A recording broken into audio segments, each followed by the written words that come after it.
Le Maroc est un pays ami. Nous avons des relations historiques que chacun connaît qui sont extraordinairement profondes et qui l'emportent sur tout. Il peut y avoir toujours dans des relations des malentendus, des incompréhensions. Les malentendus sont faits pour être levés, les incompréhensions sont faites pour être levées. C'est le cas aujourd'hui. J'ai eu l'occasion de rencontrer hier le Premier ministre du Royaume du Maroc. Je le remercie du temps qu'il m'a consacré. Il se trouve que je le connais très bien parce qu'il a été ministre de l'Agriculture en même temps que moi. Il m'a même rappelé qu'il avait formulé une invitation il y a quelques années à un salon d'agriculture à Meknès que je n'ai pas honoré. J'honorerai très volontiers cette invitation dans les semaines, dans les mois qui viennent. En tout cas, ce qui est certain, c'est que nous voulons renforcer notre coopération économique, que nous avons beaucoup à faire ensemble sur les sujets de développement économique, sur les sujets d'énergie. Le Maroc va être un pays leader en matière d'énergie renouvelable, un pays leader en matière d'hydrogène vert, un pays leader en matière d'énergie décarbonée, notamment avec l'énergie solaire ou avec l'énergie éolienne. Nous pouvons et nous voulons travailler ensemble sur ce sujet-là. La réorganisation des chaînes de valeur qui a suivi le Covid doit permettre de renforcer les liens entre la France et le Maroc sur le plan économique.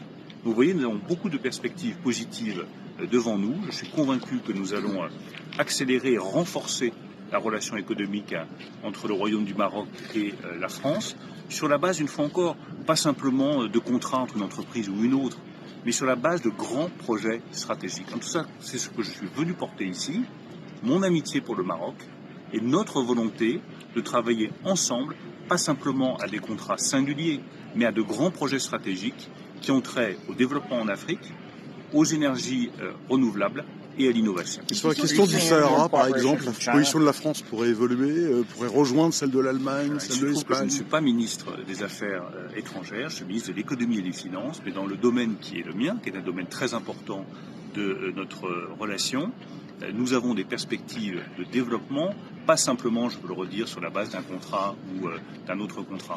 Nous ne sommes pas ici pour aller vendre telle entreprise ou telle autre entreprise. Nous sommes ici pour réfléchir à des perspectives stratégiques entre nos deux grandes nations, le Maroc et la France. Deux grandes nations qui ont des défis devant elles, restructuration des chaînes de valeur, réorganisation des chaînes de valeur, lutte contre le changement climatique et développement des énergies renouvelables, innovation et développement du continent africain. Sur ces 4 sujets que j'ai eu l'occasion d'aborder avec le Premier ministre marocain, nous sommes totalement déterminés à donner un nouvel élan à la relation économique et financière entre le Maroc et la France. À titre plus personnel, et comme gaulliste, seule étiquette que j'ai jamais revendiquée. Vous connaissez mon attachement au Maroc, vous connaissez mon attachement au peuple marocain.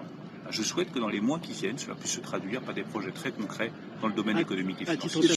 تيلي بلوس تميز ومصداقية.